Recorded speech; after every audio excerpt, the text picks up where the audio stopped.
ધારાવી પુનર્વિકાસ યોજનાનું આ લક્ષ્ય હવે વાસ્તવમાં સાકાર થતું દેખાય છે.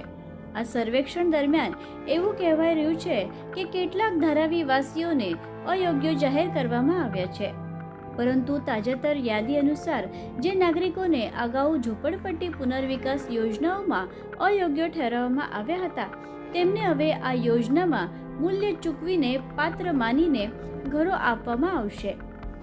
એટલે ધારાવી રીડેવલપમેન્ટ પ્રોજેક્ટ એક તરફ ધારાવી વાસીઓનો વિશ્વાસ જીતે છે તો બીજી તરફ ખોટી માહિતી ફેલાવીને કેટલાક લોકો ધારાવી વાસીઓની ભ્રમણામાં પાડી રહ્યા છે. હવે દરેક રહેવાસીની ફરિયાદ અને સમસ્યાનો ઉકેલ લાવવા માટે 4 સ્તરીય ફરિયાદ નિવારણ પ્રણાલી સ્થાપવામાં આવી રહ્યા છે. તો ચાલો આ પ્રણાલી શું છે તે આપણે આ વિડીયો દ્વારા જાણીએ. ધારાવી પુનર્વિકાસ માટે DRP અને SRA દ્વારા કરવામાં આવતું સર્વે કાર્ય છેલ્લા તબક્કામાં છે અને પ્રારંભિક પાત્રતા યાદી એટલે કે મસોદો પરિશિષ્ટ તૈયાર કરવામાં આવી રહ્યો છે.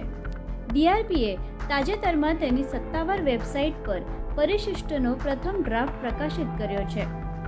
ધ્યાનમાં લેતા DRPએ હવે 4 સ્તરીય ફરિયાદ નિવારણ પ્રણાલી સ્થાપવાનું કાર્ય શરૂ કર્યું છે. 4 સ્તરીય ફરિયાદ નિવારણ પ્રક્રિયા કેવી રીતે કાર્ય કરે છે? જો પરિશિષ્ટના મસોદા પછી કોઈ રહેવાસીને કાયદેસર ફરિયાદ હોય તો તે સંબંધિત સત્તાધિકારી સુધી રજૂ કરી શકે છે. જો અંતિમ યાદી પછી પણ ફરિયાદોનો ઉકેલ ન થાય તો નીચે મુકાબલેના 4 સ્તર પર કાર્યવાહી કરી શકાય છે. પ્રથમ સ્તર અપીલ અધિકારી ફરિયાદ સંભાળશે અને નિર્ધારિત સમય મર્યાદામાં નિર્ણય આપશે. બીજું સ્તર જો ફરિયાદદાર નિર્ણયથી અસંતોષી હોય તો તે ફરિયાદ નિવારણ સમિતિ સુધી જઈ શકે છે, જેમાં DRPના ઉચ્ચ અધિકારીઓનો સમાવેશ કરવામાં આવ્યો છે, જે સર્વેમાં સમાવિષ્ટ ન હતા. ત્રીજું સ્તર જો હજુ ઉકેલ ન મળે તો ફરિયાદ અપીલીય સમિતિ સુધી લઈ જવી શકે છે, જેના અધ્યક્ષ એક એડિશનલ કલેક્ટર હશે અને તે DRPના CEOને જવાબદાર ન હશે. ચોથું અને અંતિમ સ્તર જો ફરિયાદનો ઉકેલ અપીલીય સમિતિ પણ ન આપી શકે તો ફરિયાદી AGR કમિટી એટલે અર્ધ ન્યાયિક સંસ્થા સુધી જઈ શકે છે. આ કમિટી DRP સંબંધિત વિશેષ કેસોનું ઝડપી ઉકેલ માટે રચવામાં આવશે. DRPના મુખ્ય કાર્યકારી અધિકારી SPR શ્રીનિવાસે જણાવ્યું કે અમારું લક્ષ્ય છે કે ધારાવીના દરેક રહેવાસી પુનર્વિકાસ યોજનાનો લાભ મેળવે.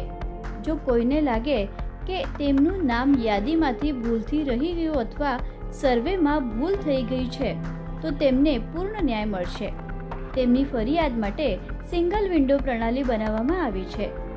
સાથે DRPએ રહેવાનું પણ જણાવ્યું કે રહેવાસીઓએ પોતાની સૂચના અને ઇતરાજો સીધા DRP અધિકારીઓને આપી શકે છે અથવા ઈમેલ દ્વારા dcca1drpsra@gmail.com પર મોકલી શકે છે. બ્યુરો રિપોર્ટ, મુંબઈ સમાચાર.